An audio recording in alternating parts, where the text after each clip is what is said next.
Qu'est-ce qu'il est bien générique. Ah, trop bien, j'ai fini de mixer, c'est bon. Salut tout le monde. Salut Sylvain. Salut, je t'appelle ton Adrien. Oui, Bien depuis tout à l'heure. J'allais dire Raphaël, mais... Raphaël, non. Non. Salut tout le monde, salut Sorbiu, salut Jojo, fais le fou si tu veux, ne fais pas le fou si tu veux pas, écoute, on t'oblige à rien. Sens-toi libre. Sens-toi libre, exactement, feel free.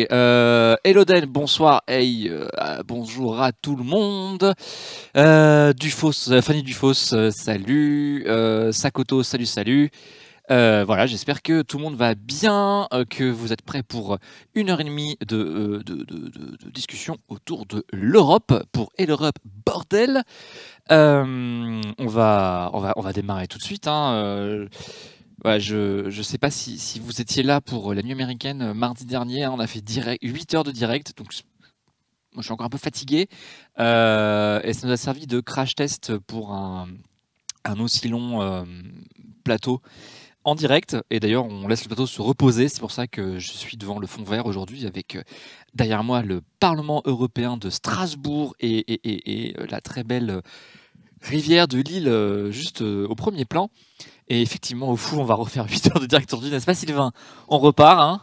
Allô? 8 heures, il est plus là, j'entends plus. Allô, j'entends pas ce que vous dites. Il est parti, en fait il a mis un carton devant la caméra pour croire qu'il était là et qu'il pourra assurer les 8 heures de direct. Je pense que les gens m'entendent plus fort que toi.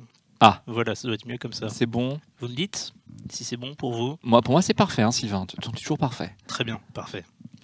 Et on a appris plein de choses, et d'ailleurs, enfin non pas d'ailleurs, pour ceux que ça intéresse, François fera un débrief, pas technique, mais un débrief politique des midterms lundi à 18h, c'est bien ça? Lundi à 18h, et moi je ferai un débrief technique de l'installation du plateau pendant à peu près 6 heures, purement technique. Ce sera passionnant. Lundi à partir de 22h30 et jusqu'à 3h du matin à peu près. Impeccable. Voilà. Donc pour les nerds de l'installation plateau, rendez-vous à 22h avec Sylvain, qui vous expliquera comment installer un plateau pour un direct de 8h avec des invités, des gâteaux, des boissons, et bien sûr aucun ratage technique. Aucun. Des duplex parfaits, des micros qui ont tous marché. Des animateurs au top. Mais tout ça pour dire qu'on va refaire des trucs comme ça et que donc, on prévoit déjà de faire la journée et la soirée électorale le 29 mai pour les élections européennes et les résultats, puisque c'est le dimanche 29 mai. Et donc, on espère que vous y serez, et nous on espère que ce sera bien meilleur, bien sûr, encore mieux quoi. Et donc, voilà, j'espère que vous serez au moins aussi nombreux que pour les midterms, pour les élections européennes. Et bien, en attendant les élections, par contre, on va commencer, et je vais vous donner le sommaire. Le sommaire. Alors, de quoi je vais vous parler? D'abord, les premiers sondages européens commencent à tomber, c'est-à-dire pays par pays, bien sûr, et j'en ai quelques-uns, et c'est toujours intéressant. Pas forcément parce que c'est comme ça que ça va se passer, mais au moins ça donne une idée des rapports de force. Après, on va rire un peu et je vous parlerai de l'appli du PPE. Puis ensuite, je vous ferai la fiche d'identité de l'Irlande. Et enfin, nous serons rejoints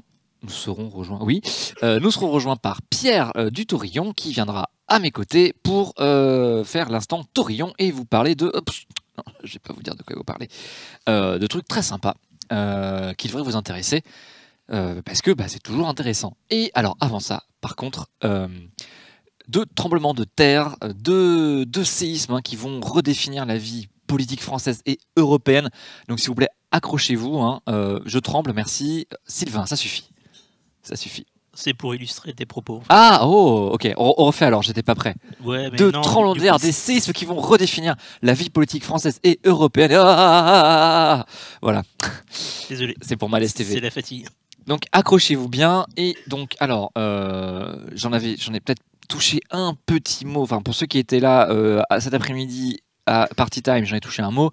Donc nous avons enfin la tête de liste de l'Union Populaire Républicaine, l'UPR, donc puisque depuis le 27 octobre, on sait, c'était les universités d'automne de ce parti, et on sait que ce sera François Asselineau qui conduira la liste de l'UPR aux élections européennes. Donc ça nous fait une tête de liste en plus de connus, et avec, alors d'après la liste que j'ai retrouvée, et de mémoire, nous avons donc Yannick Jadot pour EELV, Nicolas Dupont-Aignan pour Debout la France, exactement, Yann Brossat pour le PCF, Louis Philippot pour les Patriotes, Aymeric Caron, et oui, on avait tendance à l'oublier, j'avais tout le temps, j'avais sorti de ma tête. Donc Aymeric Caron pour le Rassemblement des écologistes pour le Vivant, qui est un parti écolo. Excuse-moi, t'as dit Louis Philippot?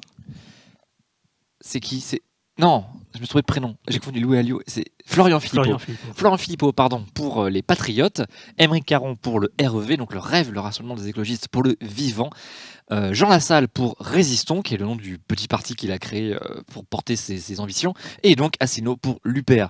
Alors attention, ça ne vous dit pas qu'ils vont tous aller au bout et qu'ils seront forcément à la tête d'une vraie liste au mois de mai, ni qu'il y aura donc un bulletin pour eux dans les bureaux de vote, mais en tout cas ils vont commencer leur campagne. C'est quoi une vraie liste? Est-ce qu'il y a des fausses listes qui existent? Non, tu peux pas faire une fausse liste, c'est forcément une vraie liste. Ce que je voulais dire par là, c'est que peut-être qu'ils ne pourront pas être en situation de créer une liste, car il faut 15 noms tout de même, un peu d'argent et pouvoir déposer toutes les candidatures. On parle de l'UPR, failli.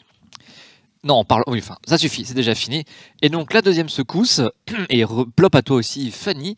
La deuxième secousse, eh bien, c'est, j'en avais parlé il y a 2 semaines, puisque j'étais pas là la semaine dernière. Le ralliement effectif, ça y est. Donc illustration, s'il te plaît, des socialistes Morel et Lindemann, ainsi que ce qui reste du MRC. Qui ont officialisé leur rapprochement avec la France insoumise. Tout ça a été annoncé. Cette illustration. Hein. Comment ça, t'as pas l'illustration? Non, c'est pas ça que j'ai comme illustration. C'est une photo avec des gens, non? Ah non. Non. Alors attends, je regarde les autres, mais non.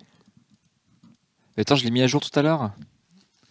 Ah bah, tu as dû me l'envoyer et le mettre à jour depuis alors. Ah, mais ça se... Ah bah, pas quand c'est ouvert. Oh non, c'est nul. Préviens, je vais le faire, mais voilà, ça va prendre du temps du coup, forcément. Mais non, parce qu'il y avait un truc, je te le repartage.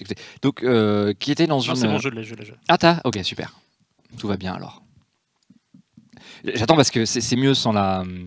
C'est mieux avec l'illustration en fait. Si les émissions étaient prêtes plus tôt également, j'ai envie de dire, ça se passerait mieux. S'il vous plaît, ça suffit. Bon. Ça suffit.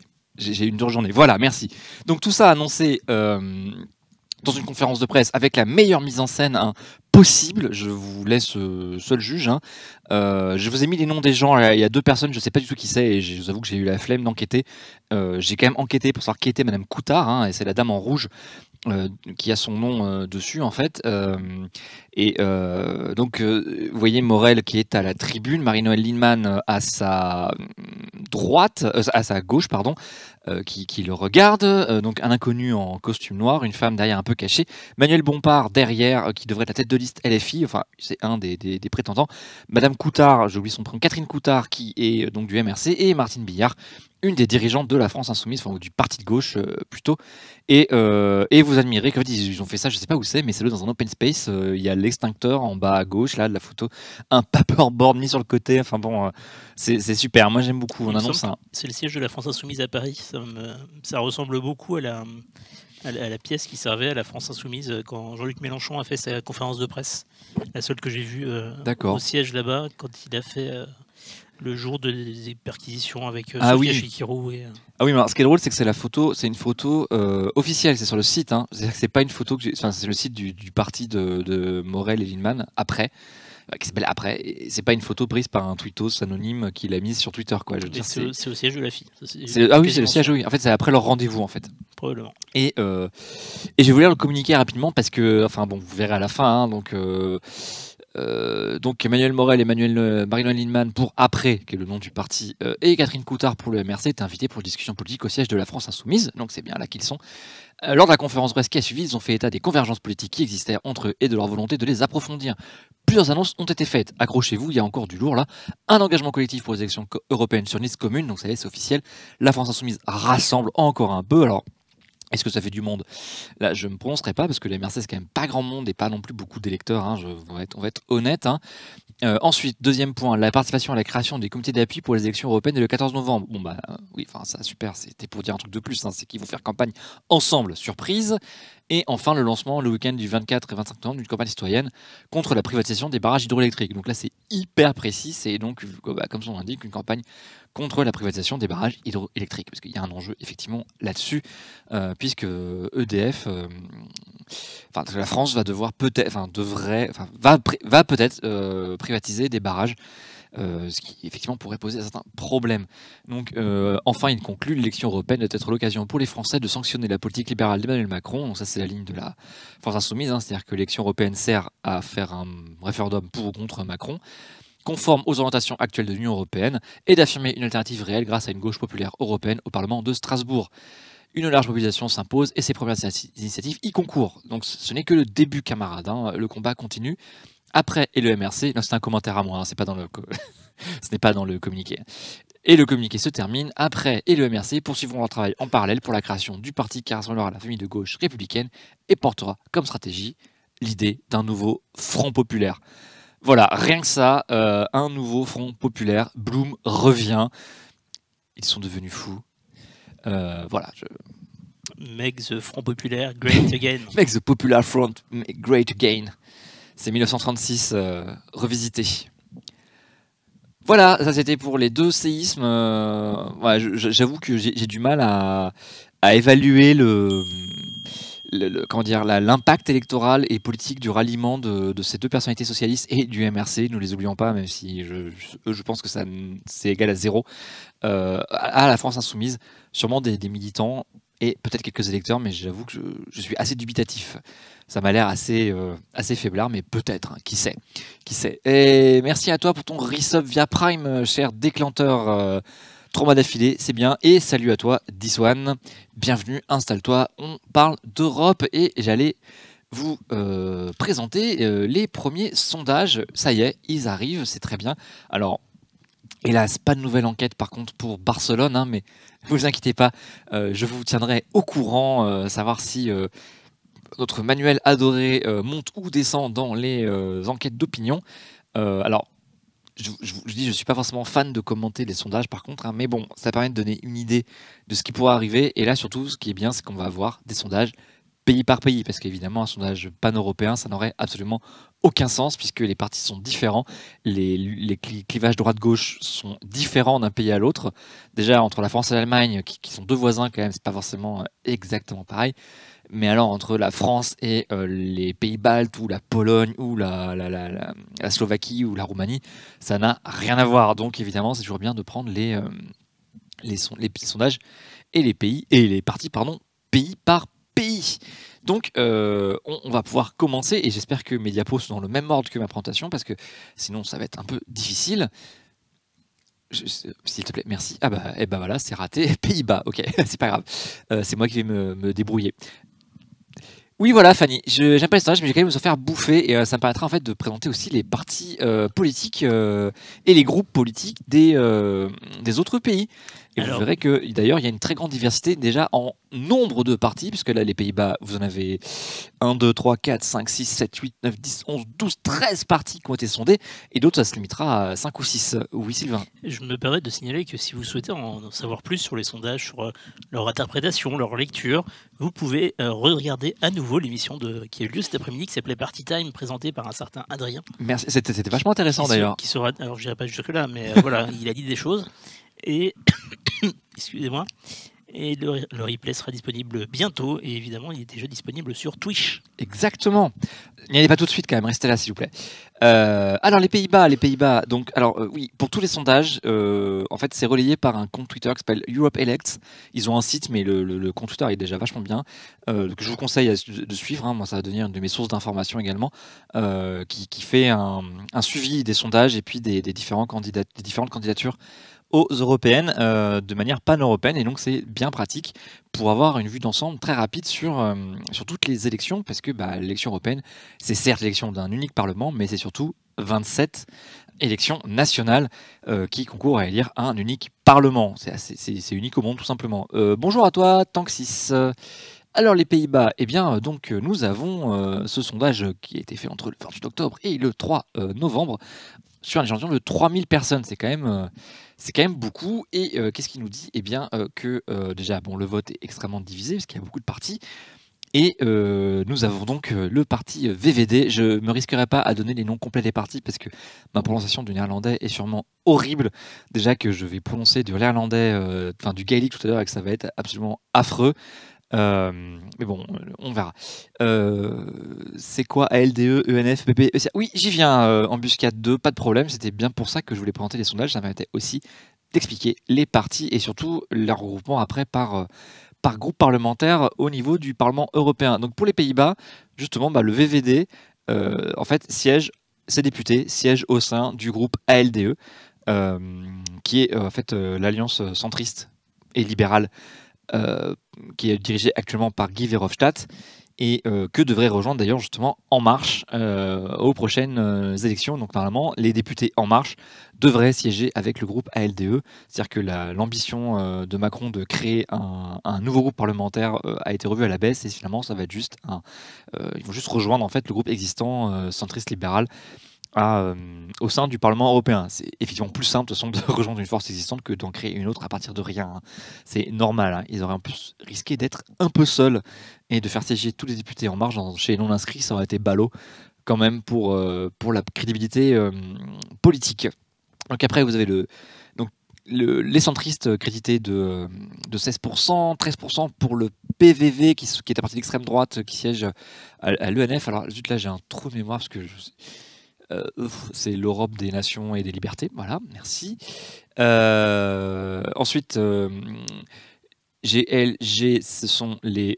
oui, c'est ça, c'est les Rounen, hein, c'est les Rounes, sont les Verts, les écolos, en fait, qui siègent après au sein des Verts ALE, l'Alliance libre européenne, qui sont les autonomistes et indépendantistes de toute l'Europe. Et suivez, hein, parce que je ne vais pas répéter ça tout le temps, hein, s'il vous plaît, hein, merci. Hein.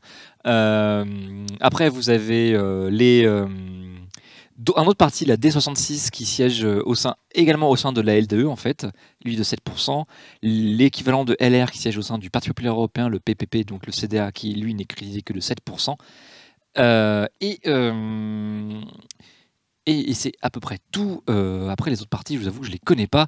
Et j'ai pas été regarder tout le monde, hein, mais on est sur des scores plus anecdotiques. Et je ne suis même pas sûr qu'ils passent la barrière pour avoir au moins un député. Hein. Les Pays-Bas, c'est pas si petit par contre, hein, c'est quand même 26 sièges, mais bon, c'est pas les 75 français. Donc la barre est assez haute quand même pour avoir un député européen. On peut passer à là, pardon, là vous voyez donc que les centristes seraient en tête, mais avec une grosse perte quand même, 5 points de baisse par rapport à la dernière fois. Et par contre, il serait talonné quasiment par les écolos et l'équivalent des socialistes, le PVDA, en rouge là sur votre écran, ici, voilà, qui gagnerait 4 points et pour arriver à 10%. Voilà. C'est ça, Fanny Dufosse. Hein, en dessous, les lettres, là, c'est les partis politiques, les groupes au Parlement européen que ces élus rejoindraient s'ils sont députés. Voilà. Et vous voyez que donc 2 partis du même pays peuvent après rejoindre le même groupe parlementaire au niveau européen.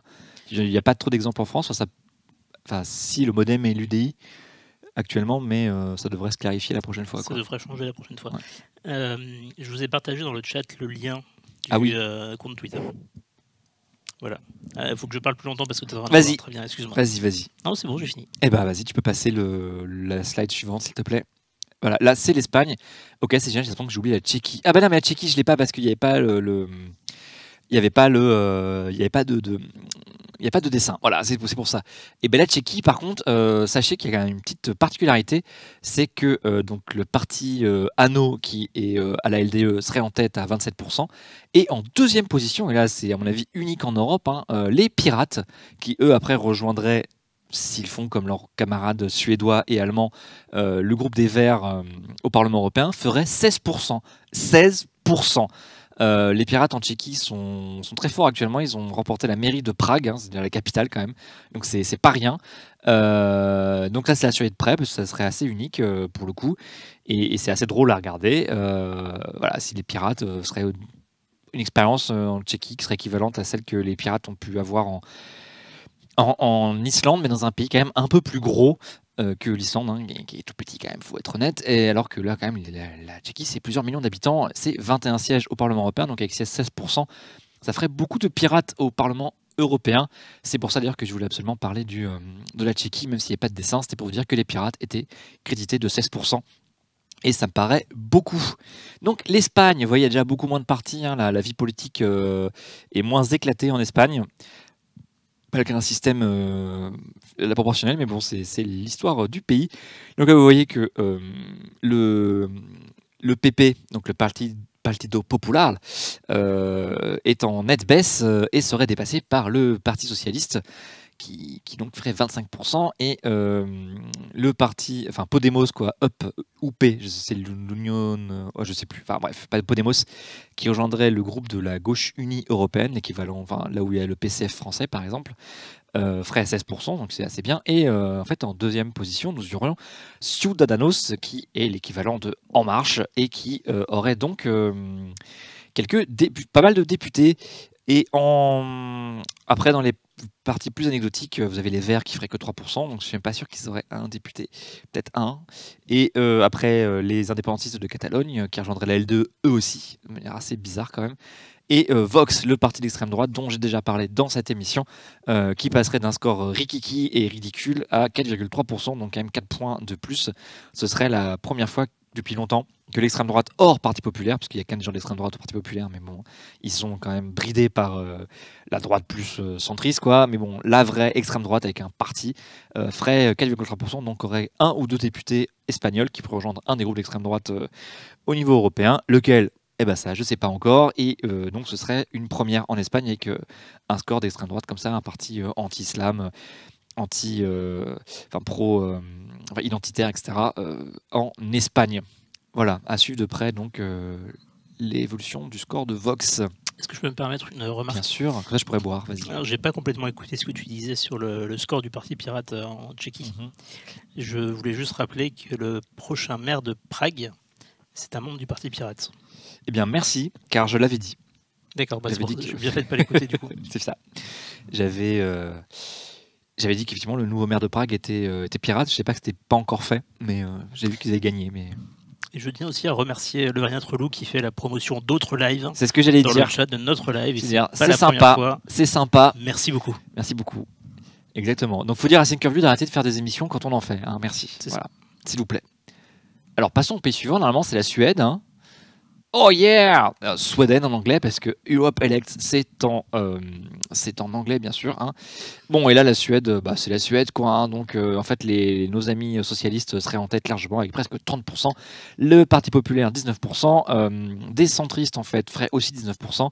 L'équivalent, et puis c'est stable, hein, d'une élection à l'autre, ça fait plaisir, ferait 9%. Et tout le monde est stable, c'est très bien. Là où je suis étonné, par contre, quand même, c'est que... il n'y a pas de parti d'extrême droite, je suis assez surpris. Donc à prendre avec des pincettes quand même ce sondage, parce que l'extrême droite suédoise a fait des scores importants ces dernières années, donc je ne vois pas pourquoi aux européennes ils n'en feraient pas. Est-ce que l'Institut ne l'a pas sondé? Est-ce que le parti d'extrême droite suédois en fait siège au sein du Parti populaire européen? Ce qui n'est pas exclure, après tout, ils ont pas voulu exclure Orban. Ouais. C'est bien, on est sur la même longueur d'onde. Et puis le faible score des Verts, alors que les Suédois sont écolos, mais c'est normal, c'est parce qu'en fait les principaux écolos en Suède et d'ailleurs dans la Scandinavie en général, eh bien en fait ils siègent au sein de la gauche unie européenne. Et voilà. Et par contre pas de parti pirate, tiens, c'est marrant, ils ont disparu de la Suède, ou alors ils n'ont pas été sondés. C'est comme les plus grands écolos, ils sont chez En Marche en France, c'est pareil. C'est ça, exactement. Éric Alauzet, François de Rugy, Barbara Pompili. Ah ouais, beaucoup d'anciens écolos quand même chez En Marche.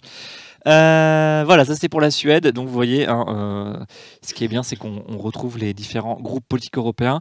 Et vous verrez qu'à la fin, on aura droit à une projection en siège sur la totalité du Parlement européen. Et donc ce sera intéressant. Et je vous ai pas dit, donc l'Espagne, c'est 54 sièges. Donc c'est important de les résultats en Espagne quand même. Si par exemple le PS fait un gros score en Espagne, ça permettra au groupe socialiste européen de souffler un peu et d'avoir pas mal de sièges. Et qui pourrait compenser par exemple les pertes françaises, hein, parce qu'il y a des chances quand même qu'il y ait très très peu de députés européens français socialistes au Parlement européen l'année prochaine. Et je crois qu'on peut le dire avec pas mal de certitude. Hein. Il faudrait un miracle. Hein. Et d'ailleurs, vous donnerai un sondage français. Enfin, vous les connaissez sûrement autant que moi. Les sondages français. L'Italie maintenant et la Suède, c'est 20 sièges. C'est un peu moins que la Tchéquie justement. L'Italie maintenant, alors 73 sièges, voilà, c'est un des poids lourds, donc là aussi un score important. Et c'est là que ça pourrait d'ailleurs bouleverser les rapports de force au sein du Parlement européen, puisque donc là, en fait, le parti qui arrivera en tête, c'est tout simplement la Lega, hein, c'est le parti de Matteo Salvini, si je ne me trompe pas de prénom, parce que j'ai du mal avec les prénoms, hein, vous l'avez peut-être remarqué d'ailleurs, qui rejoindrait... l'Europe des nations et des libertés, et ils auraient quand même un tiers des voix presque, ça pourrait faire beaucoup. Et le M5S aussi, qui lui aussi irait siéger dans un autre groupe plutôt d'extrême droite, et ça ferait beaucoup de gens d'extrême droite quand même. Donc là, les deux partis au pouvoir actuellement, pour le coup, il n'y aurait pas d'élection sanction en Italie, ils sont populaires, ils font ce pourquoi ils ont été élus, donc eh bien, les gens voteraient pour eux. C'est pas tout à fait la même extrême droite. Non, pas tout à fait, oui, je suis d'accord avec toi. Il y a un autre sondage qui est sorti il y a 30 minutes sur le compte Twitter de Europe Elect sur l'Italie. Les scores sont à 31% pour la Lega, à 29% pour le M5S, donc c'est encore plus important. D'accord. Et c'est quel institut? C'est SWG aussi? C'est Demopolis. D'accord, un autre institut, donc c'est dans les mêmes ordres de grandeur. C'est les mêmes ordres de grandeur, c'est légèrement plus fort pour ces deux parties-là et un peu moins fort pour tous les autres. Alors fusion, je vais te répondre tout de suite, comme ça c'est fait. Donc tu penses pouvoir poser la question du plastique à usage unique est-elle en cours de traitement au Parlement européen? Je crois avoir entendu parler d'une mise en application en 2021. Alors je sais plus si c'est 2021 ou 22, je ne sais plus, mais ça a été voté. Donc maintenant, tu pourrais voir un replay d'il y a 2 semaines, je crois. Ça a été voté par le Parlement européen. Maintenant, ça va être dans une partie de ce qu'on appelle un trilogue entre le Parlement, le Conseil européen et la Commission européenne sur l'application concrète de cette interdiction. Donc, a priori, ça va se faire. Maintenant, on va savoir dans quel délai et avec quel... il peut y avoir des subtilités après sur les cuillères, les fourchettes, est-ce qu'on fait les emballages ou pas, quoi. Voilà. Peut-être que Pierre aura d'autres éléments sur ce sujet en particulier. Alors, c'est pas prévu, mais... Non, et peut-être qu'il pourra répondre. Ouais. Exactement. Et alors, le va être relou, s'ils envoient Ségolène Royal, le PS... écoute, je saurais te dire, sans vouloir dévoiler le sondage, mais tu les connais, non, malgré, avec ou sans Ségolène Royal, c'est pas GG, quoi. On va pas se mentir. Hein. Alors, donc, on va passer à l'Allemagne maintenant, hein, qui est le plus gros pays en représentation et qui envoie quand même 96 députés. C'est le maximum autorisé par les traités européens. Il y a un plafond, 96. Donc même si l'Allemagne gagne 20 millions d'habitants, par exemple, ce sera toujours 96. C'est juste que on redécoupera après les autres pays. Enfin, les représentations des autres pays, bien sûr.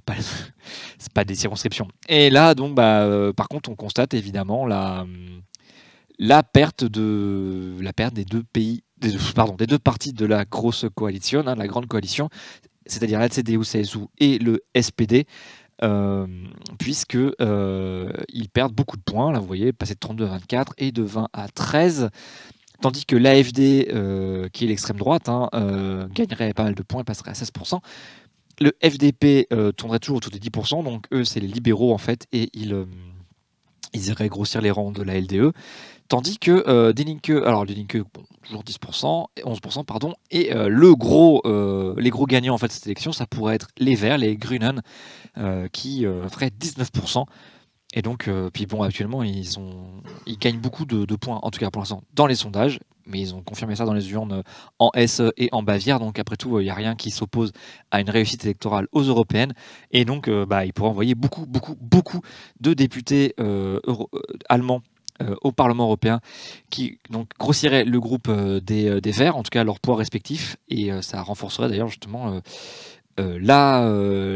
l'influence des écolos allemands au sein des Verts européens. Et d'ailleurs ça c'est valable pour pas mal de partis, la grosse influence européenne, enfin la grosse influence allemande chez les partis européens, puisqu'ils envoient les plus gros bataillons en fait, c'est normal. Donc attends, Javafox, tu vas préciser ta question. Merci.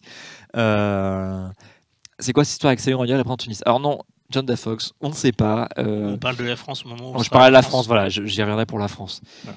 Ensuite, le Danemark, 13 sièges. Et attends, il y avait une réponse sur... Oui, c'est-à-dire que l'Allemagne ne gagnerait pas de sièges, ne gagnerait pas de sièges à cause du Brexit. C'est-à-dire que la vingtaine de sièges qu'on a redistribués entre pays, c'est la France qui va en profiter, et d'autres pays qui ont gagné des habitants depuis quelques années. L'Allemagne ne gagne pas d'habitants, elle est même plutôt sur une tendance baissière de sa démographie, en tout cas elle stagne, et surtout elle est au plafond, donc de toute façon elle ne gagnera pas de députés. Dans la perspective tout à fait hypothétique de l'entrée de la Turquie dans l'Union européenne, eh bien, ce pays ayant à peu près autant d'habitants que l'Allemagne, et étant beaucoup plus peuplé que la France, la Turquie c'est 80 millions d'habitants également, la Turquie aussi aurait potentiellement eu 96 sièges comme l'Allemagne.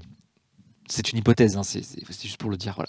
Le Danemark maintenant, Et je ne me risquerai pas non plus à prononcer les noms des partis en allemand. Donc là, c'est... Il y a une slide ou pas? Oui, en Parce principe. c'est pas la prochaine. Ah, c'est pas la prochaine. Ah, c'est quoi alors? C'est la France. Ah zut, bon bah alors il n'y a peut-être pas de slide alors. J'essaie Ou je l'ai oublié, faire excuse-moi. la suivante. Bon, le Danemark, rapidement. Non, il n'y a pas le Danemark, je Il n'y a pas le Danemark, bon, ok. Et bah, le Danemark, rapidement, donc 13... ce serait en fait les socialistes qui seraient en tête. Et par contre, le deuxième, avec 28%, et la LDE, je sais pas, je n'arrive pas à prononcer le nom du parti, à 19%, donc c'est pas mal quand même. Et par contre, l'extrême droite à 18%. Et l'équivalent du Parti populaire européen là-bas ne fait que 4%. Donc c'est drôle ces différences assez importantes quand même d'un pays à l'autre, avec des fois des partis qui en fait n'existent pas d'un pays à l'autre. C'est assez drôle. Et alors la France, en fait j'ai mal mis mes diapos, donc il faut que tu sautes les projections par siège et puis on reviendra pour la France. Et la France, donc bon, alors j'ai pris un seul des sondages, c'est qu'il y en a d'autres, notamment un plus récent qui montre En Marche un demi-point derrière le Front National. Mais bon, c'est l'épaisseur du trait, donc on s'en fiche un peu. C'est le même ordre de grandeur. Donc on a FN et En Marche à peu près égalité à 20%. Et pour revenir tout de suite au score du Parti Socialiste, eh bien, que ce soit Royal ou pas la tête de liste, ça ne change quasiment rien. Je veux dire, c'est peut-être 2 points de plus pour le PS, mais ça ne... Donc ça n'a pas d'impact sur le résultat. Le bon est assez faiblard, quoi. Ça peut leur éviter de faire moins de 5%, ce qui équivaut à 0 député. C'est-à-dire que à 5%, vous avez 6 députés à peu près, et si vous passez sous les 5%, eh bien vous avez 0 député. Donc ce point-là, il est extrêmement important. C'est intéressant la lecture qu'on peut avoir de ce sondage, si je peux me permettre une je remarque. T'écoute, oui. C'est soit on peut dire le Rassemblement national est en tête à égalité avec la République en marche, soit on remarque le Rassemblement national perd 5% par rapport à son score de 2014. C'est vrai. Exactement. En ça, la lecture des sondages est quand même assez intéressante. Oui, mais alors ça, je pense que la lecture des sondages c'est à cause de l'objectif fixé par Macron de combattre le Front National et d'en faire un duel FN En Marche, et surtout toute sa rhétorique sur la lutte entre les gens ouverts et et contre les souverainistes, en fait, les anti-Europe, je ne trouve plus le mot qu'il avait employé. Et donc, eh bien, forcément, il s'en fait un petit peu... c'est le contre-coup. C'est-à-dire que, comme ils sont à égalité, alors qu'il veut les battre, l'égalité, c'est déjà une défaite, même si, effectivement, le FN perdrait des points. Mais bon, pour l'instant, c'est qu'un sondage à 9 mois du scrutin. Et le Front National peut encore gagner des points. Et par ailleurs, à chaque élection, en général, le Front National est plutôt du genre à gagner des points au fur et à mesure des enquêtes qu'à en perdre. Mais avec, par contre, l'exception de la présidentielle de 2017 où au contraire elle était partie très très haut à 30% pour descendre à 20-21. Voilà, c'est justement l'exception qui confirme la règle. Il y a un autre sondage sur la France qui a été diffusé par Europe Elect il y a 48 minutes. Ah, parce que j'ai dit, il y a aussi le IFOP qui met le FN à 21 et En Marche à 19, mais je t'écoute. Mais en fait là c'est sur le taux d'approbation, la note d'approbation des leaders politiques. Ah. Et vas-y, ne t'étouffe pas, s'il te plaît. Moins je sais même pas si c'est un lien avec les présidentielles en fait. Et contre toute attente, moi je ne m'attendais pas à voir ce résultat-là, le responsable politique et le parti le plus populaire, entre guillemets, parce qu'il est à 28%, soyons raisonnables, c'est François Bayrou. Bravo, comme quoi être un peu en recul, c'est pas mal. Avec 28%. C'est bien, tu fais rien, t'es populaire, c'est pratique. Deuxième, c'est Macron. Ah, ok, bon, c'est bien, lui il fait avec un peu 27%, quand même. Les deux étant dans la même alliance pour les européennes, donc c'est pas négligeable non plus. Ouais. Le troisième, c'est Le Pen avec 24. La quatrième personnalité, c'est Besancenot. Ouais, c'est comme il sera pas candidat. Bon. Juste devant Benoît Hamon. Ah oui, ok. Ensuite Dupont-Aignan, 22. Mélenchon à 21, qui perd 4%. Wauquiez à 17, qui reste stable. François Ruffin à 13. Philippot à 12. Et Olivier Faure à 8. On voit bien que ça ne correspond pas du tout au score. Non. Parce qu'en fait, les gens peuvent voter pour l'étiquette sans forcément aimer, même connaître les gens, quoi. C'est-à-dire que Olivier Faure, je pense qu'il est même parmi les électeurs socialistes, il est très peu connu. Oui. Ce serait pas étonnant, quoi. Et alors, pour le sondage français, là, c'est plus facile, je connais par cœur les noms des partis, donc c'est plus simple. RN, c'est donc Rassemblement National. Elle est à la Républicain, qui fera un score qui reverrait au tréfonds de leur score européen. Ce serait l'équivalent de ce qu'avait fait Sarkozy en 94, si je me rappelle bien. Ouais, c'est ça, hein, quand il était allé au casse-pipe. Le PS donc tomberait à 6, 7, ça dépend un peu des enquêtes, mais bon, c'est quand même pas glorieux. Les Verts sauveraient les meubles avec 7%, donc ça c'est assez stable. Hein. Des sondages qui les mettent en dessous de 5, mais en général c'est plutôt au-dessus de 7, ce qui correspond à leur étiage des élections européennes. C'est des scores équivalents à, dans les 15-20 dernières années, à ce qu'ils ont fait en 99. Ils ont fait 9%, ils avaient fait aussi un 7% en 2004, et il y a 5 ans, 9%, ou 8 et quelques, enfin, en 2014. Donc la légende, c'est que les années en 9, c'est des bonnes années, les années en 4, c'est des mauvaises années. Là, on est en année en 9, ça risque d'être pas si terrible que ça, sauf bien sûr si la campagne est très bonne et que tout à coup les gens ils veulent tous voter écolo. Mais ça, l'avenir nous le dira, bien sûr. Alors, pour répondre, DLF, c'est Debout la France, c'est le parti de Nicolas Dupont-Aignan, mon cher Sorbiou. L'UPR a été sondé, donc on ne sait pas quel groupe ils rejoindraient s'ils avaient, par le plus grand des hasards, un député européen. Donc, bon, pour l'instant, 1,5. On verrait, c'est effectivement une très très grosse progression. Les patriotes de Florian Philippot ont été sondés et ils sont à 1%. Là, c'est le petit LP. L'UDI a été sondé à part de En Marche, alors qu'il y a des probabilités qu'il soit avec eux pour un score anecdotique de 3%. Le PCF à 3%, donc 0 député. GS, c'est Génération, pour 3%, donc 0 député. La France Insoumise à 11%, ce qui me paraît bien faiblard quand même. Hein, pour la France Insoumise, c'est quand même 6 points de moins que la présidentielle.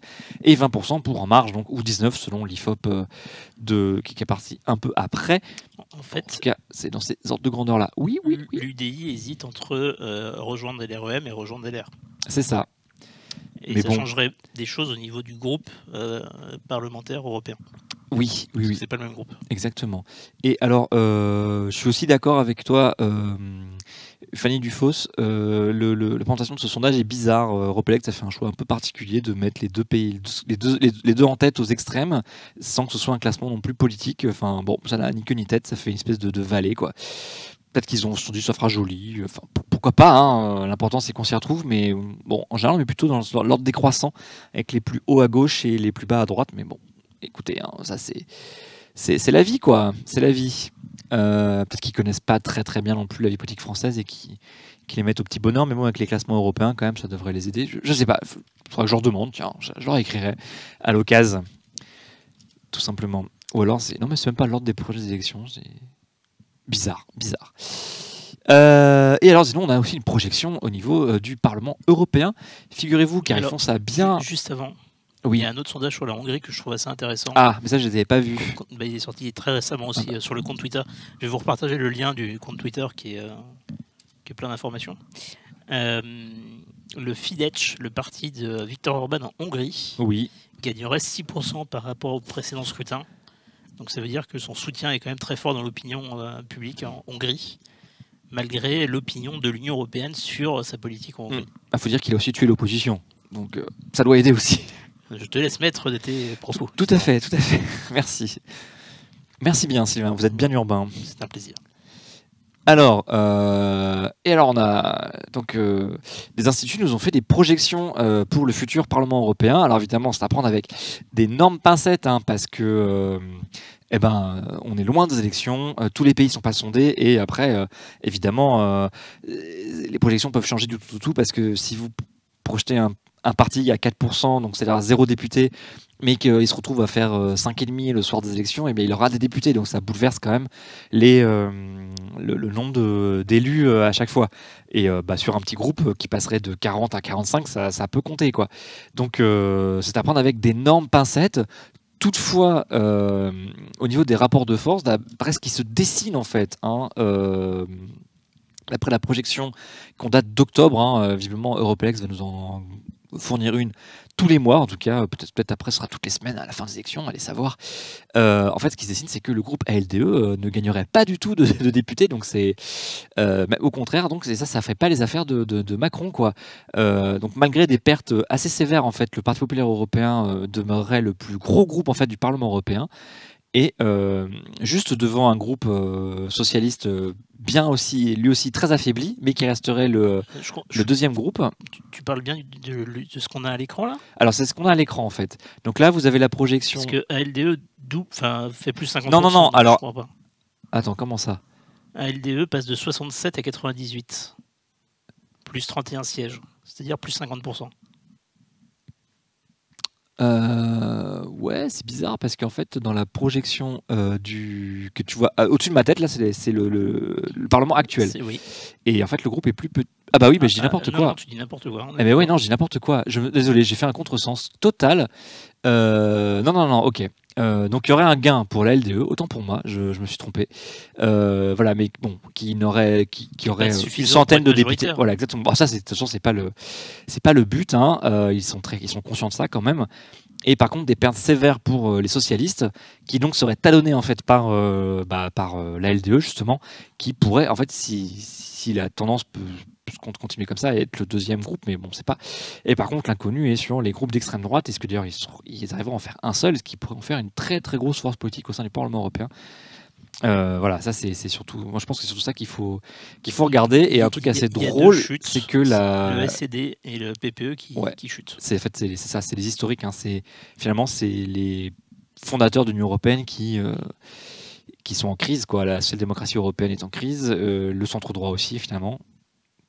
Soit ils se font prendre des électeurs d'un côté ou de l'autre. Le centre-droit. Moi, je situe la LDE au centre-droit, mais. Oui, mais la droite social-démocrate, quoi, type CDU, qui se retrouve en crise.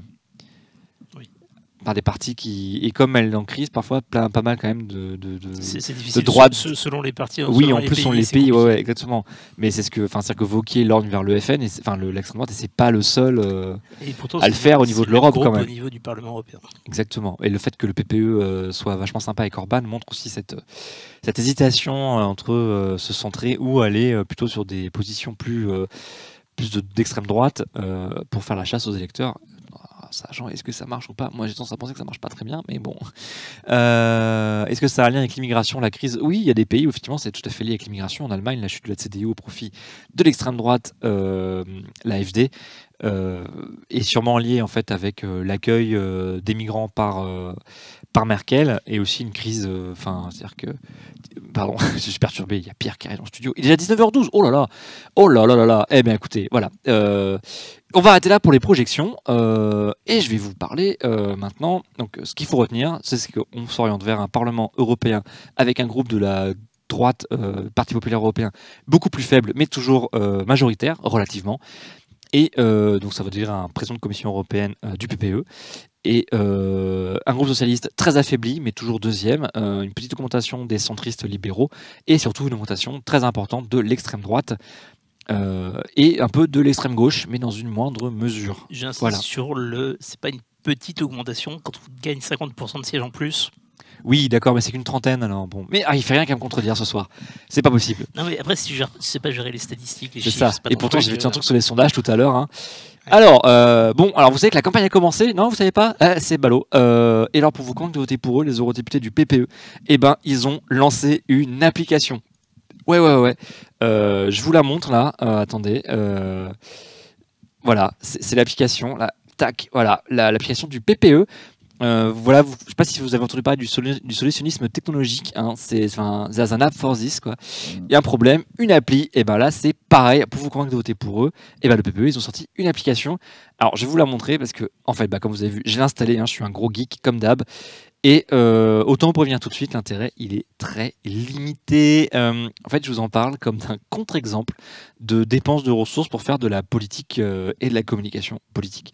À mon avis, j'espère que... Heureusement, elle est gratuite déjà, hein, et j'espère qu'elle n'a pas coûté trop cher aux députés du PPE français, parce que franchement, je vais vous présenter 3 bricoles et vous allez voir que ça casse pas trop pattes à un canard, hein, comme j'aime bien dire. Hein. Alors, qu'est-ce que vous avez? Vous avez une page d'accueil que vous voyez là, tout à gauche de l'écran, hein, super dynamique.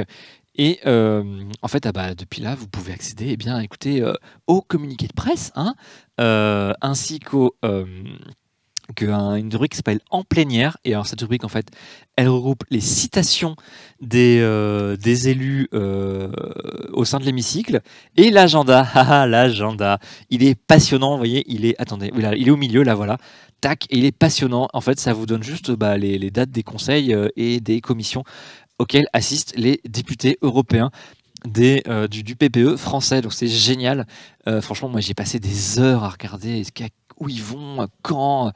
C'est incroyable. Et alors, il y a une rubrique très très alléchante.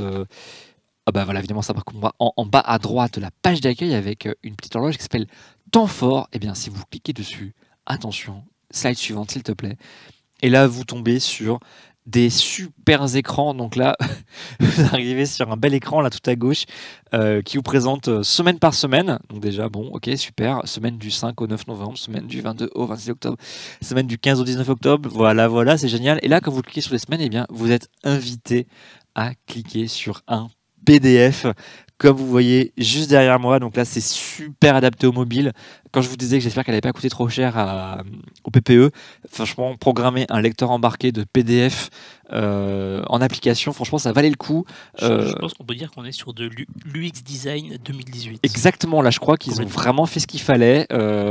C'est génial. Je veux dire, vous avez bien sûr des fiches d'identité pour chacun des députés. Attention, ils n'ont pas oublié ça, je vous les montrerai parce que je vous invite quand même à télécharger l'application. C'est sur iOS et Android, bien sûr. C'est gratuit.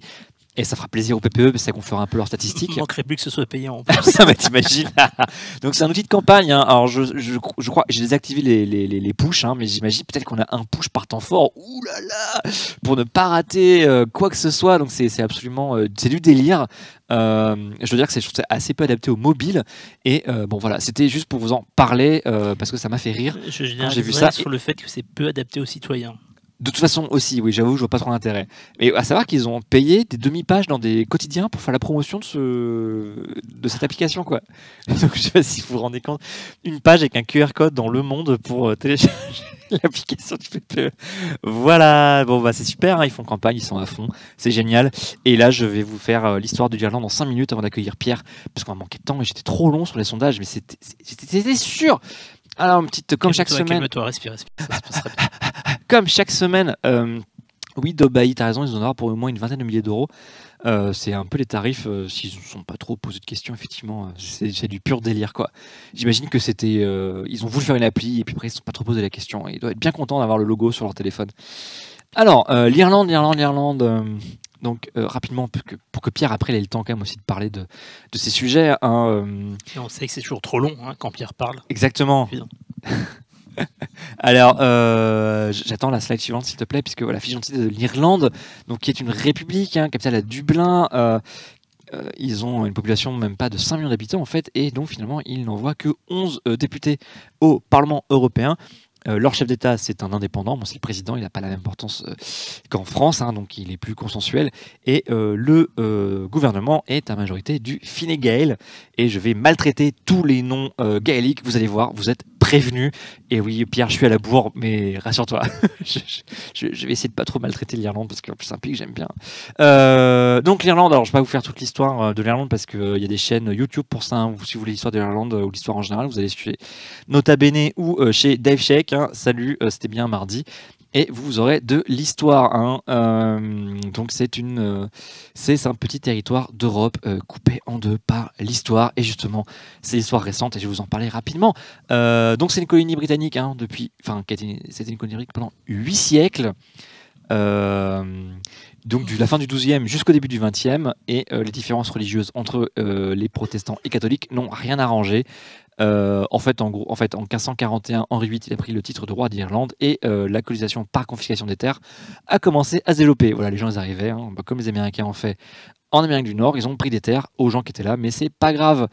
Quand même eu des révoltes en 1641 par exemple, et Cromwell il a massacré tout le monde. On estime que c'est un tiers à la moitié de la population qui a été en fait massacrée.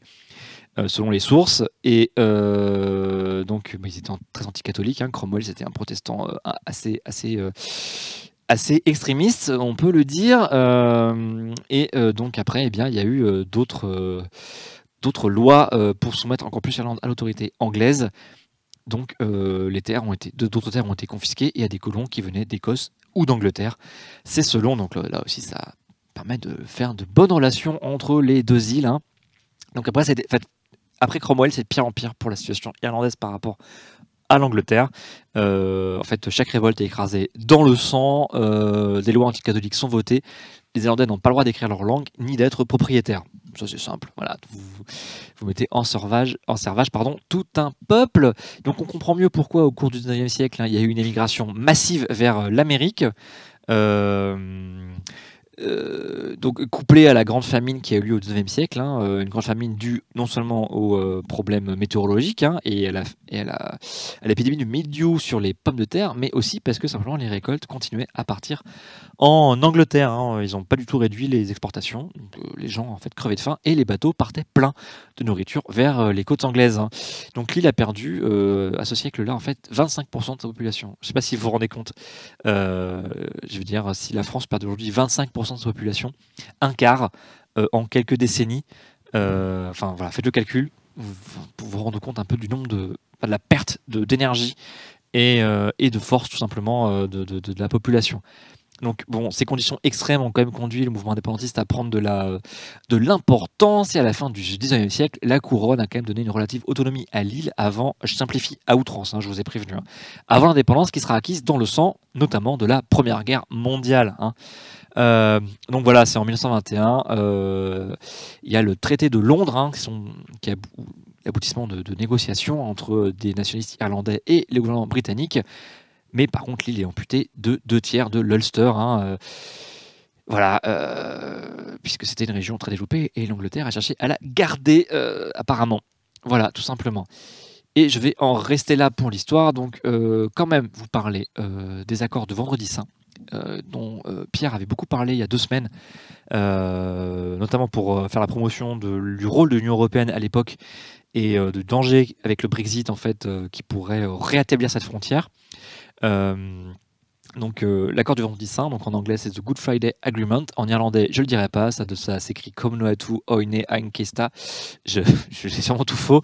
Donc c'est aussi l'accord de Belfast et donc c'est l'accord de paix pour l'Irlande du Nord. Il est signé le 10 avril 1998 par les forces politiques d'Irlande du Nord qui acceptent une solution politique pour mettre fin à 30 années de troubles sanglants qui ont fait 3480 morts. Donc c'est pas une petite anecdote quoi, cette guerre civile au XXe siècle. Donc en fait, il tire son nom de la signature, c'est-à-dire le vendredi qui précède Pâques. Et le détail qui tue et qui a été justement fait pour ça, c'est un vendredi saint qui est célébré par tous les chrétiens protestants, donc anglicans anglais, comme les catholiques irlandais. Voilà, ils ont fait attention à tous les symboles pour ne rien négliger. Donc il y avait Tony Blair que vous voyez avec sa belle cravate à pois sur l'affiche, le Premier ministre de la République d'Irlande, c'est un Bertie Ahern, des nationalistes du Sinn Féin et des Nord-Irlandais également, les unionistes de l'Ulster ainsi que de l'Irlande. Voilà, et tout ce monde-là a signé ce papier. Vous pourrez aller voir la fiche Wikipédia qui est très bien faite et dont j'ai tiré la plupart de mes informations sur ce vendredi saint et qui vous présentera également ce que prévoit l'accord. Mais notamment, il prévoyait l'abolition de la revendication territoriale de la République d'Irlande sur l'Irlande du Nord, et ça c'est important. C'est-à-dire que comme ça permettait de fixer justement la frontière. Le désarmement de tout le monde, une élection locale en Irlande du Nord, et ça c'est aussi important parce que je vais revenir pour parler des partis. Et aussi le fait que chacun peut s'identifier comme britannique ou irlandais, quel que soit le côté de la frontière où ils habitent. Et là aussi, ça permet de renforcer la cohérence de l'Irlande comme île, et non pas comme juste un pays, et non comme peut-être un seul pays. Et le référendum, ensuite, a approuvé cet accord à une grosse majorité de oui, 74% en Irlande du Nord et 94% en République d'Irlande. Voilà, ça c'était pour la petite partie historique très simplifiée, mais bon, ça me paraissait important parce que là pour le coup ça continue à avoir des effets aujourd'hui, et donc justement dans le Brexit. Par contre, la situation politique aujourd'hui, donc je vous ai dit que le parti qui était majoritaire, c'est le Fine Gael, dont le nom signifie famille ou tribu d'Irlande en gaélique, qui est la langue officielle de l'Irlande, en fait, à côté de l'anglais. En tout cas, l'anglais n'est qu'une langue, pratiquée, je ne sais plus. Mais en tout cas, le gaélique est une langue officielle irlandaise. Hein. Genre, c'est pas une langue parlée comme ça par quelques personnes. Hein. Et donc là, voilà, derrière moi, vous avez en fait 3 mots très difficilement prononçables. Alors, pour des Français, mais aussi pour des Anglais. Hein. Sur YouTube, il y a plein d'Anglais qui rigolent du gaélique et des Irlandais qui expliquent comment prononcer ces noms-là. Et donc, grâce à eux, eh bien, je vais pouvoir prononcer à peu près bien ces noms-là. Et alors, John Dafoe, je réponds à ta question tout de suite. Et non, l'UE n'a pas favorisé l'indépendance de l'Irlande parce que l'Union européenne n'existait pas en 1921. Hein, L'Irlande est devenue indépendante juste après la Première Guerre mondiale. Il n'y avait pas d'Union européenne. Hein, le truc qui s'en rapprochait le plus, c'était éventuellement la Société des Nations, créée après la Première Guerre mondiale et qui a peut-être d'ailleurs aidé, mais c'est même pas sûr, hein, tout simplement. Et donc les partis. Alors d'abord voilà, le Premier ministre c'est le Taoiseach. Donc ce mot là vous voyez tout en haut, ça se prononce Taoiseach. Hein, c'est le Premier ministre irlandais. Le Parlement, c'est-à-dire la haute chambre et la basse chambre, hein, l'équivalent de l'Assemblée nationale et du Sénat, c'est le Oireachtas, ce deuxième mot que vous voyez là. Et la chambre basse, hein, l'Assemblée nationale, eh bien c'est le Dáil je prononce mal, Dáil, un truc comme ça, qui est l'Assemblée nationale irlandaise où donc siègent les 158 députés. Merci Dobé, donc Taoiseach, Oireachtas et Dáil, qui sont, et après je vais m'arrêter là pour les différents noms. Et donc les partis, et je vous en pensais que 3, hein, les 3 principaux, parce qu'en fait les autres n'ont moins de 10 députés, franchement c'est moins important. Vous voyez là c'est le Parlement irlandais, des élections de 2016, où donc est majoritaire le Fine Gael avec, en fait c'était 50 députés au moment des élections, maintenant c'est plus que 49, le Fianna Fáil avec 44 députés, le Sinn Féin avec 22%, les travaillistes 7 députés seulement, ceux que je connais pas, les solidarités machin, 6 députés, Independence for Change, les indépendantistes visiblement, hein. Le Green Party qui avait perdu beaucoup de députés à cette époque, ils avaient eu des ministres hein, quand même pour précédent gouvernement et donc seulement 2 députés, beaucoup d'indépendants, alors ça je ne sais pas pourquoi. Et un indépendant du Ken Comerley, je ne sais pas comment ça se prononce, ni ce que ça veut dire, je n'ai pas enquêté plus loin, mais donc je vais vous présenter les 3 principaux partis, à commencer par le Fine Gael. Vas-y, balance le logo, parce qu'il y en a qui sont jolis en plus. Juste, IO, ça veut dire indépendant, on est d'accord? Ouais, c'est des indépendantistes. Okay. Mais donc ils ne font pas un groupe en fait. C'est juste que comme c'est les 3e, ben, ils les ont mis là quoi. Juste pour bien comprendre. Je crois que c'est le Irish Times d'où je tire un truc comme ça. C'est un journal irlandais, donc j'ai été chercher la présentation. Un article de 2016 justement. Donc vous avez ces 3 principaux partis. Donc le Fine Gael qui aujourd'hui est à la tête du pays. Hein. Le nom signifie famille ou tribu d'Irlande. Un parti de centre droit, conservateur, catholique, pour la réunification, par contre, de l'Irlande. Donc, eux, ils auraient peut-être des prétentions territoriales sur l'Irlande du Nord, mais bon, il peut-être qu'ils restent discrets là-dessus. Donc, c'est lui qui est au pouvoir. Ils ont 49 députés sur les 158 élus. L'autre parti, c'est le Fianna Fáil, un nom qui signifie les combattants du destin. Ouais. C'est Destiny Warriors of Destiny. Lui aussi est plutôt du centre droit. Donc vous voyez que les 2 principaux partis sont centre droit. Donc l'Irlande n'est pas un pays très de gauche. Hein. C'est une espèce de 7e arrondissement. Ou un Bordeaux, je sais pas. Donc ils ont 44 députés, donc c'est des conservateurs eux aussi. Et le Sinn Féin, donc là ça veut dire nous-mêmes. Lui, il s'appartient à gauche. Et comme le révèle son logo, eh bien, ils sont plutôt aussi unionistes. Hein. Ils veulent refaire la Grande Irlande, c'est-à-dire effacer la frontière avec l'Ulster et donc que tout le monde soit sous le drapeau de la République d'Irlande. Hein. Et hop, dehors la couronne britannique, bien sûr. Et alors, eux, ils ont la particularité d'être actifs des 2 côtés de la frontière nord-irlandaise, puisqu'ils ont 7 députés dans la République, dans l'Irlande du Nord. Et en fait, à Londres, eh bien, ils s'abstiennent constamment, puisqu'ils ne veulent pas voter avec la couronne, quoi. Donc, ça doit être une position pas toujours évidente. Et voilà, tout simplement. Et ils ont des ministres aussi, mais bon, voilà, c'est plus anecdotique.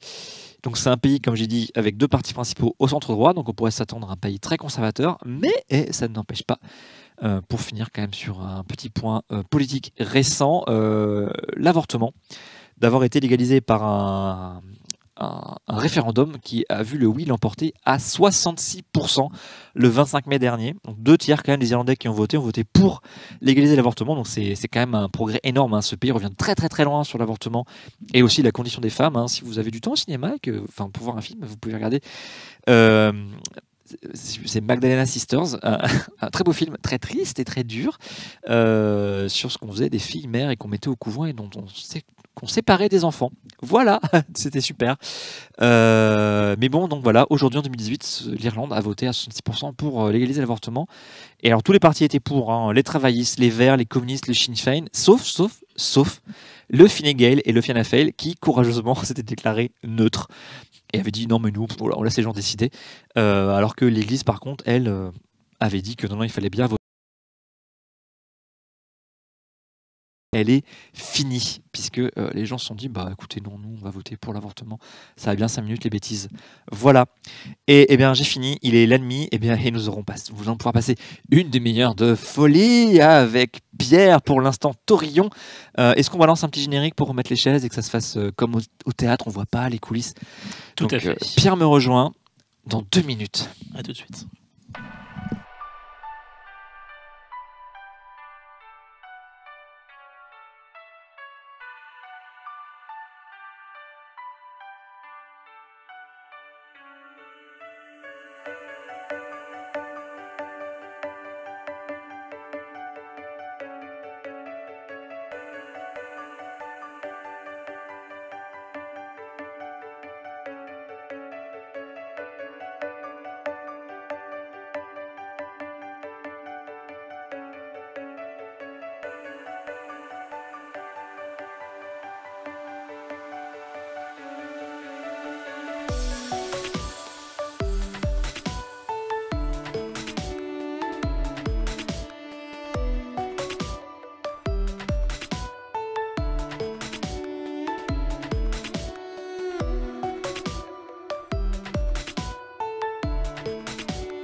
Salut! Ah, on n'est pas bon, on est pas mal. Décale-toi un peu, voilà. Hey, coucou, bonjour. Eh bien oui, John Fox, c'était dingue. Il y avait une guerre civile sur le territoire de l'Union européenne, encore plus sanglante. Enfin non, je sais pas si c'est encore plus sanglante, mais un peu comparable. Enfin, à ce que l'ETA faisait vivre aux Basques et aux Espagnols en général.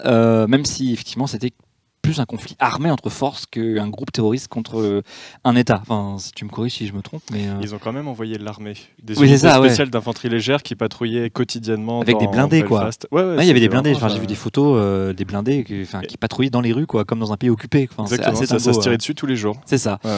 Voilà, effectivement, l'ETA c'était pas ça quand même, c'était plus comparable, toute proportion gardée, à des indépendantistes corses qui plastiquent des lieux, quoi. Voilà, non, effectivement. Voilà. Eh bien, bienvenue Pierre, bonsoir. Bonsoir. Tu m'as manqué la semaine dernière, je veux dire. Bah, oui, quand même. Bon, c'était les premiers, un peu les vacances. Vous m'avez manqué, vous aussi, cher chat. Hein. Bon, eh bien alors, de quoi vas-tu nous parler cette semaine? Alors, plein de choses se sont passées. Tout d'abord, des petits trucs à rappeler. Par exemple, Merkel a dit qu'elle ne se représenterait pas à la tête de son parti, du CDU, pardon. C'est ça. Alors, est-ce que dans ces pays-là, elle ne serait plus chancelière ou c'est pas Non, c'est pas comme au Royaume-Uni, voilà. C'est pas lié. Donc, on peut ne pas être président d'un parti politique, mais quand même Spitzenkandidat et finir chancelier ou chancelière. Ce qui nous amène exactement. Ce qui nous amène au deuxième point où aujourd'hui le PPE a voté et a choisi son Spitzenkandidat. Eh ben, c'est Manfred Weber, donc voilà. L'allié de Merkel, qui fait partie de la CSU, donc l'équivalent bavarois du CDU. Et du coup, il a été élu avec plus de 400 voix sur 600. Et son opposant, Alexander Stubb, en a recueilli 150, 170 à peu près. Ok. Mais ça valait le coup d'aller à Helsinki, quoi, pour prendre en allemand, en fait. Ouais, voilà, surtout que Alexander Stubb était un ancien Premier ministre, est un ancien Premier ministre finlandais. Ah oui, c'est ça. Ouais. Il joue à domicile et il a perdu, un peu comme l'OL en fait, pardon, excusez-moi.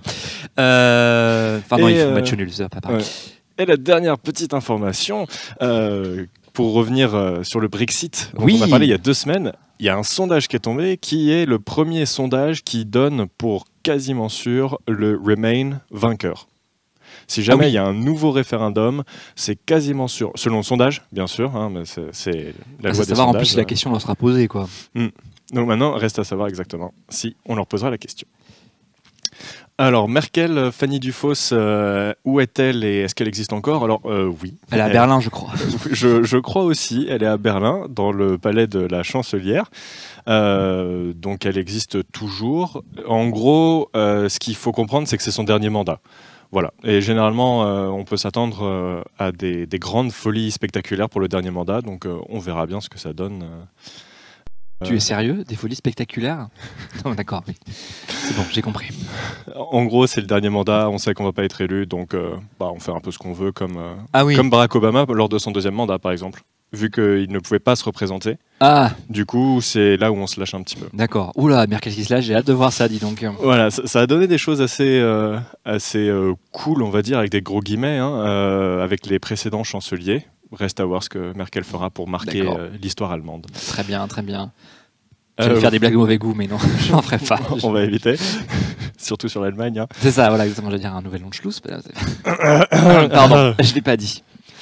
Alors, Fanny Dufosse, mon pronostic, Merkel enlève le haut, j'irai pas jusque-là. D'autant qu'il y a déjà une photo où elle enlève le haut. Hein, si vous êtes curieux, il y a une photo d'elle jeune où elle fait de la Freie Korpekultur, hein, pour ne pas dire du nudisme, avec 2 amis et elle est sur un ponton. Et oui, parce qu'elle vient d'Allemagne de l'Est. Exactement.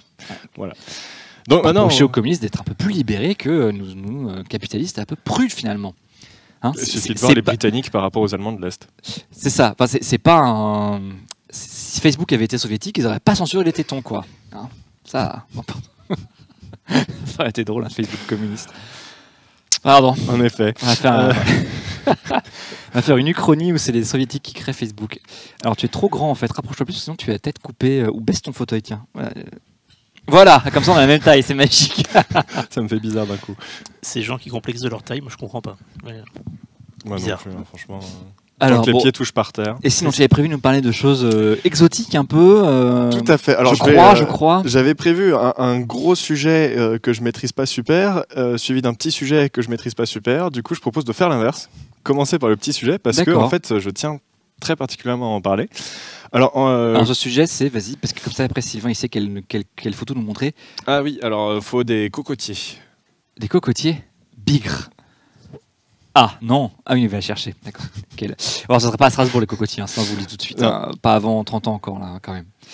Alors, donc voilà, merci beaucoup. Il y a plein de cocotiers partout. Merci Wikipédia pour la carte. Tout à fait, carte très bien faite, très bien renseignée. Donc voilà, on va parler des régions ultra-périphériques et des pays et territoires d'outre-mer de l'Union européenne. Donc des RUP et des PTOM. Ok. J'aime beaucoup le mot PTOM, du coup. Les PTOM, les PTOM, très bien. Les PTOM. Du coup, comme beaucoup d'entre vous le savent, alors, Perceval 44, si nous connaissons le temps béni des colonies. La chanson, oui, la chanson, je la connais. Voilà. Oui, sinon, enfin, je ne sais pas pour toi, mais personnellement, je n'étais pas né lorsqu'il y avait encore des colonies, sauf si on prend en compte que la Nouvelle-Calédonie et un autre pays de un autre territoire d'outre-mer de la France sont considérés comme des colonies par l'ONU. C'est vrai. Exactement. C'est vrai. Du coup, pour revenir à notre sujet, alors oui, Fanny Dufosse, tu t'es toujours demandé s'il y en avait à part la France. Eh bien oui, comme cette carte le montre, il y en a pas mal dont on ne parle pas. Même si visiblement la France c'est quand même majoritaire. Oui, en gros la France avec le Royaume-Uni, mais ça ne posera peut-être plus la question d'ici mars-avril 2019. Ça veut dire que la France a enfin Trafalgar, vengé. Du coup, alors, la raison pour laquelle je vous parle de ça, c'est suite au référendum qui a eu lieu ce week-end en Nouvelle-Calédonie. Par rapport à l'indépendance de la Nouvelle-Calédonie, oui, non. Alors, le non l'a remporté avec 57% à la louche, si je ne me trompe pas. Alors, Fanny Dufosse, en effet, le Groenland est danois, ce n'est pas indépendant, mais il a eu un statut largement autonome. Hein, oui, voilà. Donc, oui, ils sont 50 000, hein, c'est vraiment petit quand même. Quoi? Non, mais... c'est Perceval 44. Ah oui, les mètres carrés sur les Clipperton. Il y a surtout du plastique maintenant sur Clipperton. Hein. Bon courage pour faire le tri avec le guano. Faut arrêter de dire Perceval 44 en fait, de manière générale. Oui, je pense qu'il va l'arrêter, ouais. Voilà. Tu peux le ban? Non, on peut pas. Non, il est modérateur, on va pas le ban. Mais... Ah, bon, c'est pas grave.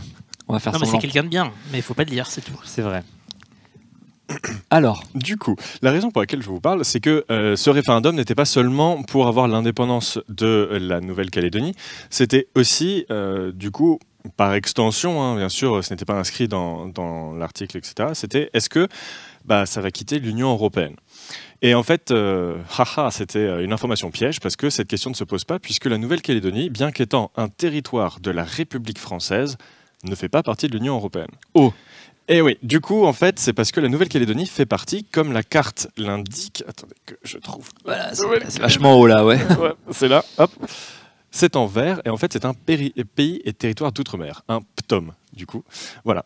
Alors, avant de vraiment me lancer dans le sujet, je tiens à vous dire que c'est un thème qui est particulièrement difficile à traiter, puisqu'en fait, il est très peu connu. C'est un peu triste à dire, c'est extrêmement triste à dire, même quand on y pense, sachant qu'on est un des pays avec les plus de territoires d'outre-mer. C'est pas Mélenchon qui contredirait. Hein. C'est que, en fait, on n'en parle quasiment pas. Et les relations des pays et territoires d'outre-mer, ainsi que les régions ultrapériphériques vis-à-vis de l'Union européenne, c'est un cas qui est très très peu discuté. Donc ça fait quelques temps que j'essaie de glaner des informations dessus, etc. Et en fait, à part une page Wikipédia bien renseignée au niveau de la liste, mais assez peu au niveau de ce que ça implique, des relations, etc., du coup, c'était un peu difficile d'en arriver à suffisamment d'informations complètes. Est-ce que finalement ça va aussi parce qu'il y a très très peu d'élus de ces territoires, soit parce qu'en fait ils sont pas vraiment dans l'Union européenne comme la Nouvelle-Calédonie, ou parce que simplement c'est des tout petits territoires et que ils ont peu d'élus. Enfin, je veux dire, en fait, France, là, il est probable d'ailleurs qu'on est quasiment. On avait forcément des élus ultramarins avec le système par circonscription. C'était peut-être le seul avantage d'ailleurs de ce découpage. Sauf que ça reste. Et il y a des eurodéputés attachés à l'outre-mer. Il y a 9 eurodéputés qui sont obligatoires là. En tant que l'Union. Alors encore une fois, j'ai pas réussi à trouver des textes qui précisaient, etc.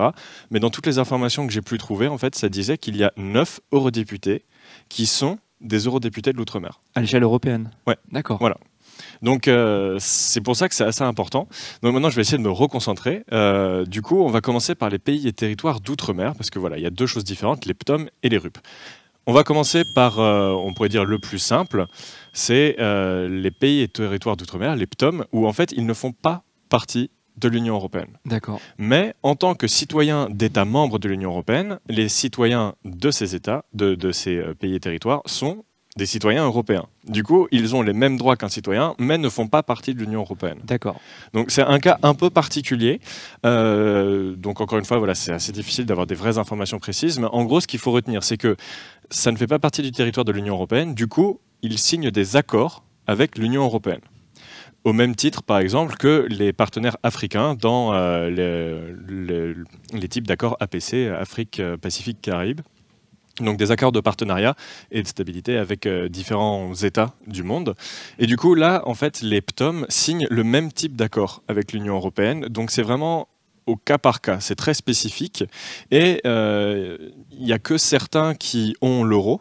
Il y en a vraiment très très peu. Il y en a 2 qui ont l'euro, Saint-Pierre-et-Miquelon et Saint-Barthélemy. Alors Saint-Barthélemy est un cas spécifique. Je vais y revenir. C'est que des cas spécifiques en fait. C'est ça. Mais lui, c'est encore un petit peu plus spécifique. Avant que tu reviennes, je remercie c'est Trix, hein, oui ça, Trix 1 pour son resub de 4 mois, enfin le 4e resub, voilà, via Prime, je l'imprime. Ah non, mais non, normal, voilà. Merci Trix.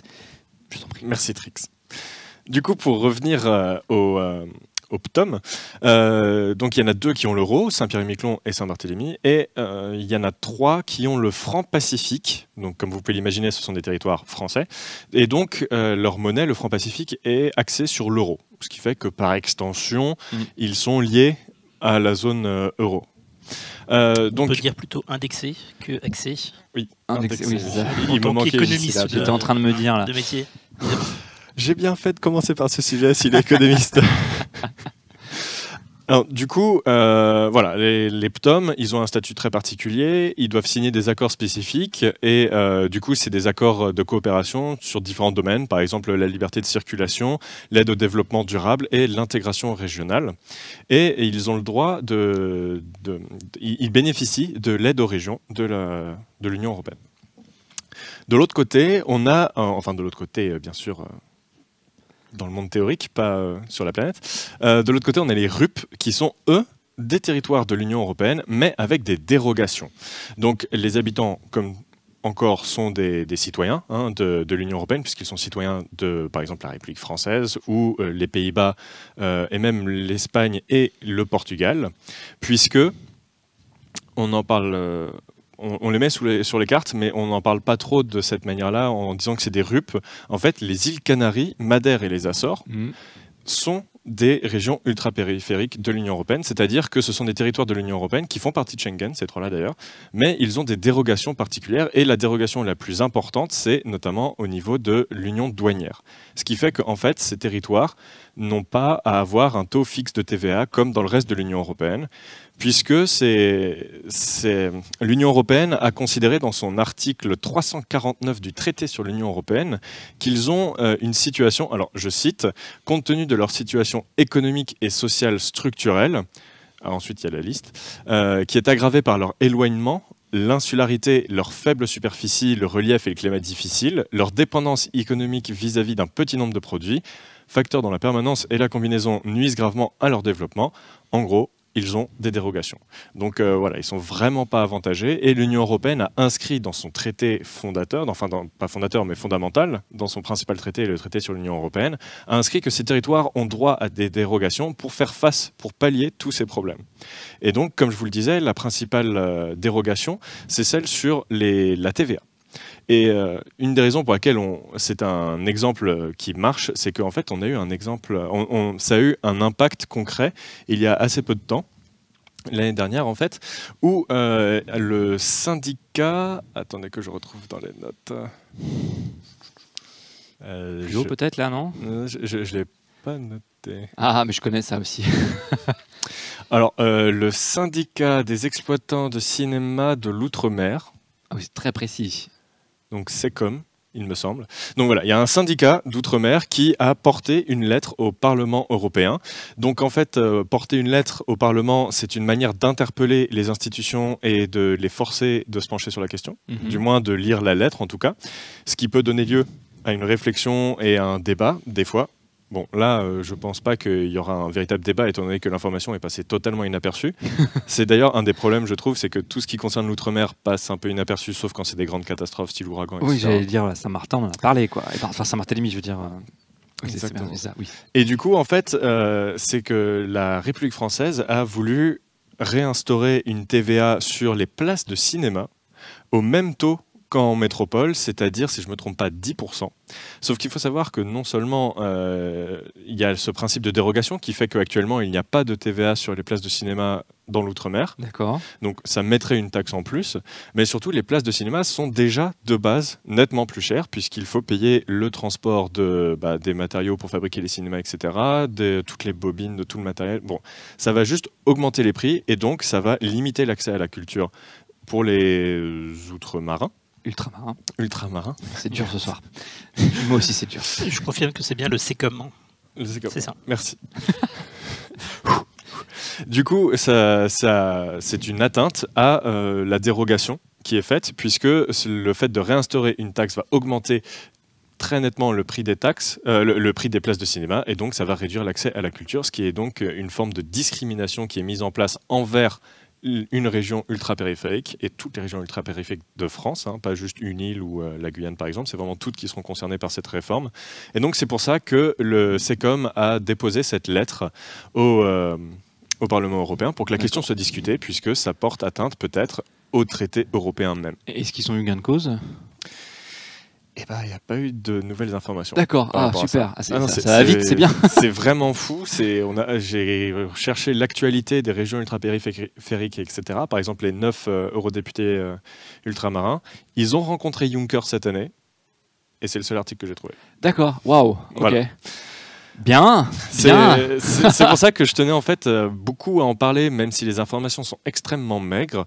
C'est parce que c'est un sujet dont on parle jamais et c'est très important de les exprimer, et peut-être que ça en aura convaincu certains de faire une petite recherche Google ou d'essayer de se renseigner, etc. Puisqu'en fait, l'Union européenne dépense énormément d'argent dans les régions ultra-périphériques pour construire. Ils ont fait une petite vidéo qui montre qu'ils ont construit plusieurs centaines de kilomètres de routes, qu'ils ont créé 14 000 emplois dans les nouvelles technologies, etc. Bref, il y a vraiment des investissements qui sont faits, une vraie réflexion. Et même l'Union européenne s'est saisie de la question pour se dire, c'est vrai que ces territoires sont discriminés, il faut les aider, mais en même temps, c'est des territoires d'un État membre et l'Union européenne n'a pas le droit d'intervenir directement sur les territoires des États membres.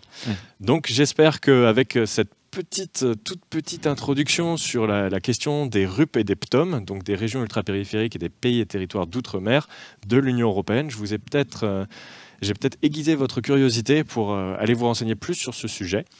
Et donc, pour finir sur ce sujet, revenons rapidement à Saint-Barthélemy. En fait, Saint-Barthélemy était une région ultra-périphérique avant, puisque c'était un département d'outre-mer de la République française. Ah, ça n'a jamais été un département. Pas un département, c'était un territoire, et ça a changé de statut en fait. C'est devenu autonome en 2010 par un vote à l'Assemblée de Saint-Barthélemy. Du coup, ils ont eu plus d'autonomie et en réaction à cela, en fait, ils ont été, j'allais dire déclassés, mais pas du tout. Hein, c'est pas une question de hiérarchie ou quoi que ce soit. Quoi. Voilà, ils sont juste passés de région ultra-périphérique, puisqu'ils étaient un territoire d'outre-mer français, à un pays et territoire d'outre-mer, puisqu'ils ont ils ont atteint un statut d'autonomie nettement plus élevé que pour une région ultra-périphérique. D'accord.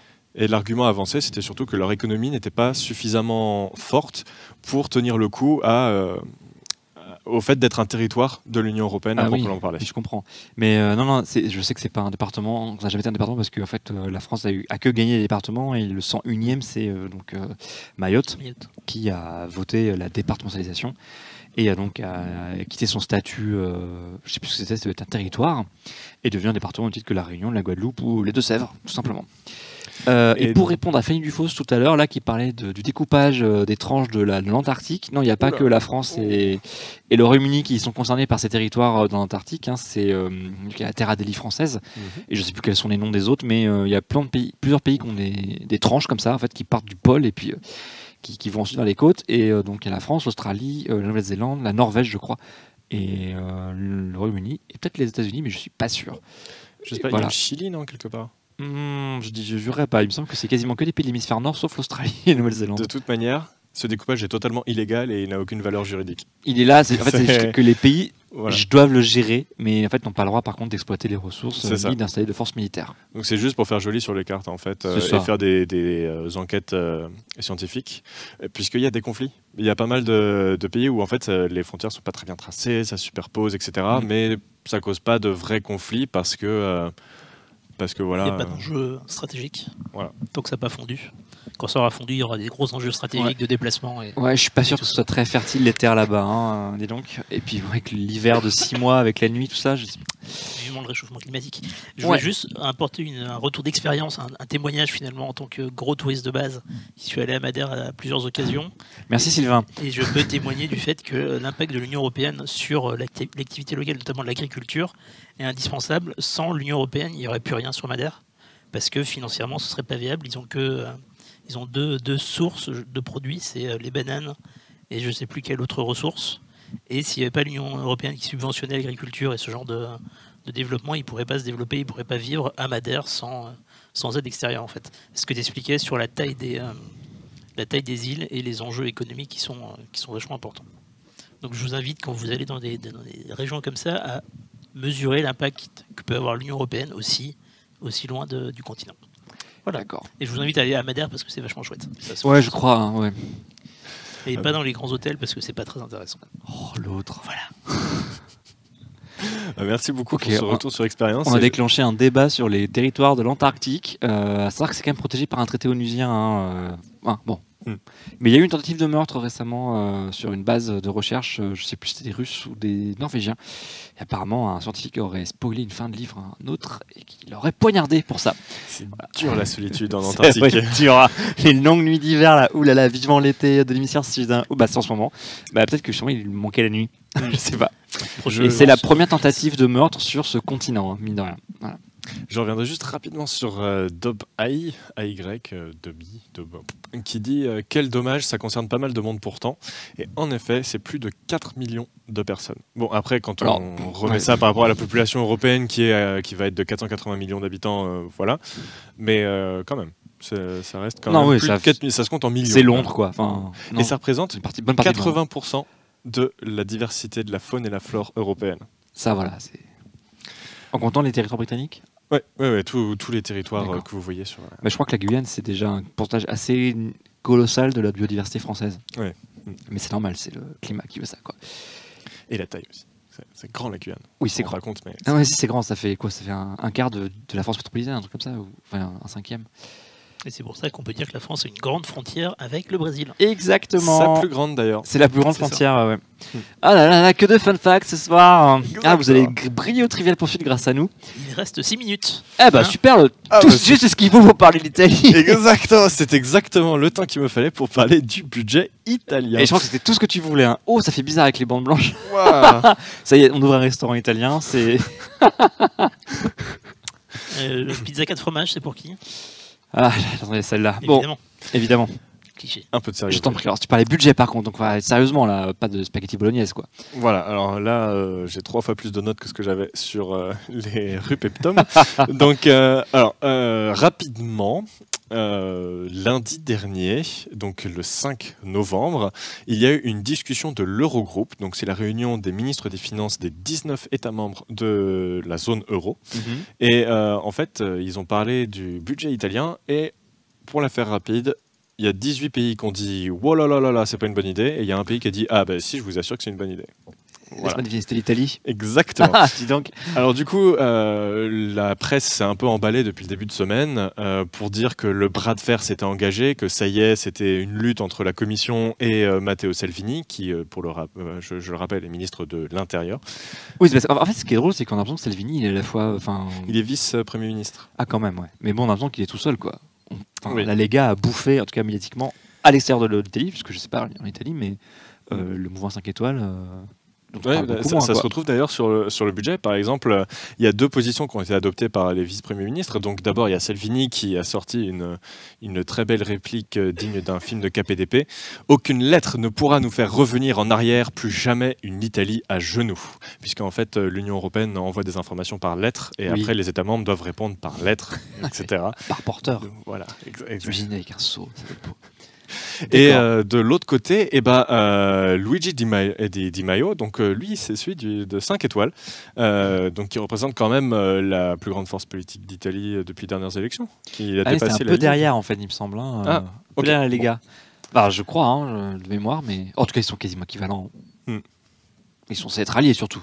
Oui, ils forment un gouvernement de coalition avec, du coup, le budget en fait est un regroupement des idées de 5 étoiles et de la Ligue du Nord, pardon, de la Ligue tout court. Mais il est important de rappeler que d'abord c'était la Ligue machin chose, après la Ligue du Nord, après voilà, bref. Mais on n'est pas là pour ça. Et du coup, Luigi Di Maio, lui, par contre, a été beaucoup plus modéré, a dit qu'il ne voulait pas arriver à un conflit, mais il continuait de croire que son budget était quand même assez spectaculaire et surtout qu'il ferait des envieux avec d'autres personnes qui voudraient copier ce budget. Alors, Fanny Dufos et la France a osé ouvrir sa gueule sur la question des dérives budgétaires. Alors, oui, parce que Impossible n'est pas français d'abord. Hein. Et surtout, en fait, petite information, c'est que, alors je voulais vous parler de tout le principe de présenter son budget à la commission, la commission qui lit, qui dit ouais mais non ça correspond pas parce que vous avez un déficit public de plus de 60% et votre déficit, votre dette publique est de plus de 60% de votre PIB et votre déficit public sera de 3% ou plus. Et un autre petit critère que j'ai oublié, c'est de l'économie de toute manière. C'est pas comme si ça avait une incidence particulière sur nos vies, quoi. Et alors là, tu es sur les notes des territoires. Je vois ça, oui. Alors du coup, il faut savoir que lorsque le budget ne correspond pas, en fait, la Commission européenne dit faut changer. Et quand l'État membre dit ouais bah non, du coup, il risque de se prendre une amende dans ce qu'on appelle la procédure de déficit excessif. Et cette amende est de 0,1% du PIB. Ce qui fait, ça peut faire quand même. Mais c'est un peu comme quand on mettait les gens en prison pour dette en France, 19e. T'es dans la merde, on appuie sur la tête, quoi. Exactement, t'as plus d'argent, on te fait payer. Voilà, c'est bien, ok. Et en fait, la France est en procédure de déficit excessif depuis 2009. Ah mais oui, mais c'est quand Sarkozy s'est assis sur le budget, justement. Il avait dit ça va, hein, nous on travaille, quoi. Et ce qui est amusant, c'est que Moscovici était ministre de l'économie ou des finances, quelque chose comme ça. Pas en 2009. Hein. Pas en 2009, ça, mais c'était plutôt en 2012. Alors. Oui, mais côté français. Et maintenant, il est commissaire de l'économie. Et du coup, il force le respect des règles. Des règles de Maastricht. Donc c'est assez amusant qu'ils soient passés d'un côté à l'autre, du côté État membre qui dit ouais mais non, et du côté Commission qui dit oui mais si. Ok, voilà. Il tient son rôle, quoi, c'est bien. Je tiens, excusez-moi, une petite précision d'économiste, encore une fois. Hein, oh là là. Que je ne suis pas.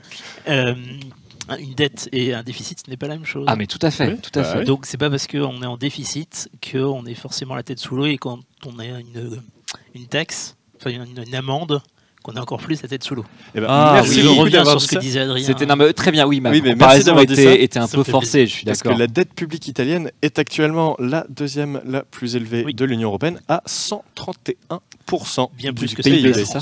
C'est plus que la Grèce. Donc c'est moins que la Grèce. C'est moins que la Grèce pour l'instant. En valeur, c'est beaucoup plus par contre. Parce que la Grèce est plus petit. Mais... Voilà.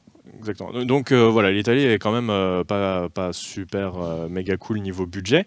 Et oui, par rapport à la France, en fait, depuis cette année, elle ne fait plus partie de la procédure de déficit excessif. Voilà, c'était la petite. Ah, c'est bien. C'est comme quand tu es à la banque, elle t'envoie ton relevé. J'allais faire des comparaisons comme ça parce que je sais que comparer des foyers et des pays, ça n'a absolument rien à voir. Hein. Je crois que tu vas en énerver un. Je vais l'énerver encore, ouais. Du coup, revenons-en à l'Italie. Donc, la Commission européenne a dit c'est pas bien et a donné un peu plus de temps, donc jusqu'au 19 janvier, novembre, jusqu'au 19 novembre. Oula, c'est la fatigue. Jusqu'au 19 novembre pour retoquer son budget, sauf que les Italiens sont contre. L'Eurogroupe est particulièrement pour, puisque comme le rappelle le ministre des Finances irlandais, quand on fait partie de la zone euro, c'est un effort de groupe, et s'il y en a un qui ne respecte pas les règles, ça met en péril tous les autres, sachant que l'Italie est la 3e économie de l'Union européenne. Quand même. Voilà, donc ça risque de faire beaucoup de mal, et du coup la Commission en a profité pour gentiment rappeler à l'Italie qu'elle bénéficie quand même d'énormément d'aides. C'est le deuxième pays qui reçoit le plus d'aides de l'Union européenne, et il a eu droit à une interprétation particulièrement laxiste de ces règles budgétaires qui lui a permis de débloquer énormément de dépenses possibles. Mais avec les politiques d'austérité qui ont eu lieu, en fait, il y a eu un contre-effet, on va dire, où en fait on a remarqué que la dette a augmenté malgré des politiques d'austérité. Et donc c'est un des arguments c'est un des arguments justement de 5 étoiles et de la Ligue, c'est de dire écoutez, ça fait des années que vous nous forcez à l'austérité et ça change strictement rien. Donc même si c'est le gouvernement d'avant qui a promis de faire des efforts et de passer son déficit de 1,9 pour 2018 à 0,8 pour 2019, et là ils l'ont annoncé à 2,3. 2,4 même, sur des estimations d'ailleurs d'une croissance de 1,5% du PIB, alors qu'elle sera plutôt autour de 1%, ce qui va faire particulièrement mal. Alors j'ai deux questions. Pourquoi ils ont un déficit pour ce budget aussi fort? Je peux sûrement répondre. Et un défaut de l'Italie, ce serait autrement plus dangereux pour l'Union européenne et l'eurozone que la Grèce. Alors, pour la première question, la raison pour laquelle ils ont un déficit, qu'ils annoncent un déficit aussi grand par rapport à ce qu'il y avait avant, c'est qu'en fait, ils font énormément de coupes d'impôts, de baisse d'impôts, surtout pour les plus grandes fortunes et les moyennes entreprises. Et en même temps, ils ont décidé, comme on en avait parlé lors de notre première émission, de faire un chèque citoyenneté, un revenu citoyen, où en fait les ménages les plus démunis auront accès à un chèque mensuel pour contrebalancer.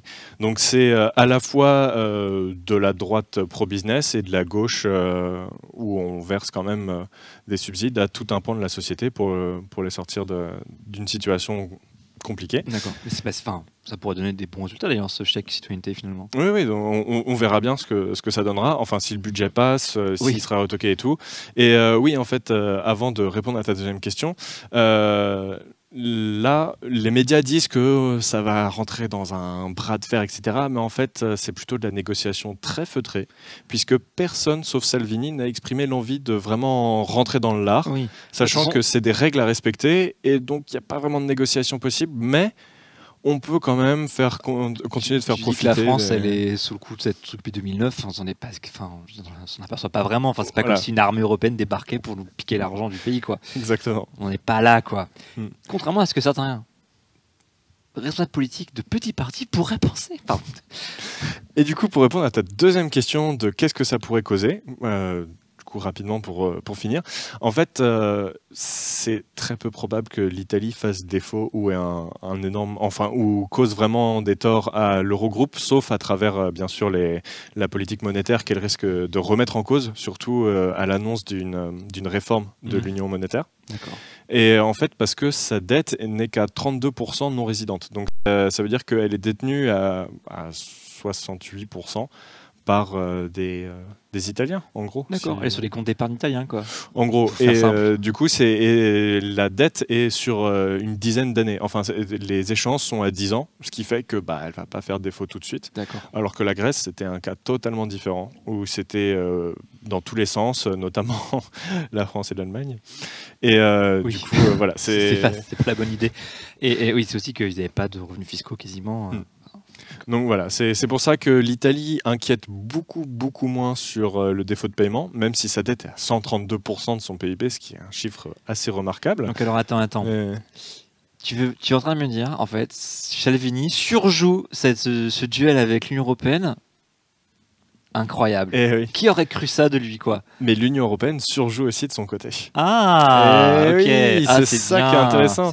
C'est qu'en fait, l'Union européenne, elle s'inquiète pas des masses du budget de l'Italie, puisque le budget va quand même rester dans des mesures qui vont pas tout détruire. Oui, déjà ils sont sous les 3% de déficit autorisé. Donc, voilà, après, en fait, ça risque vu que leur budget est basé sur une perspective à 1,5% de croissance, alors que c'est plutôt 1%.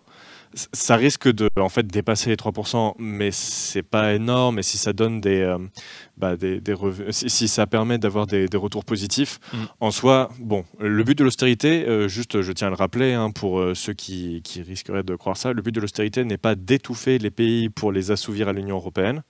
C'est une manière de ne pas remettre en cause les économies de toute l'Union monétaire avec un défaut de paiement. Par exemple, avec la Grèce, où ça a été résolu à grand chèque, quoi. Et du coup, l'idée, c'est d'éviter de se retrouver dans une nouvelle situation pareille. Après, on peut avoir des différents politiques sur ces mesures. Exactement. Et je voulais utiliser un dernier petit exemple, vas-y. C'est que... On est déjà en retard, c'est pas grave. Une autre raison pour laquelle... C'est pas comme si Sylvain n'était pas fatigué. Une autre raison pour laquelle on s'inquiète pas trop non plus et tout, et que, en fait, il semblerait que l'Italie préfère jouer sur sortir les gros bras, mais en soi, savoir que ça risque de marcher derrière, sachant qu'en fait, ils ont pas mal d'arguments positifs à amener. Donc voilà, cette idée de si ça a un retour positif, le revenu citoyen, peut-être. Oui, ça peut compter la consommation quand même. Voilà, si c'est des gens pauvres, ils vont dépenser l'argent.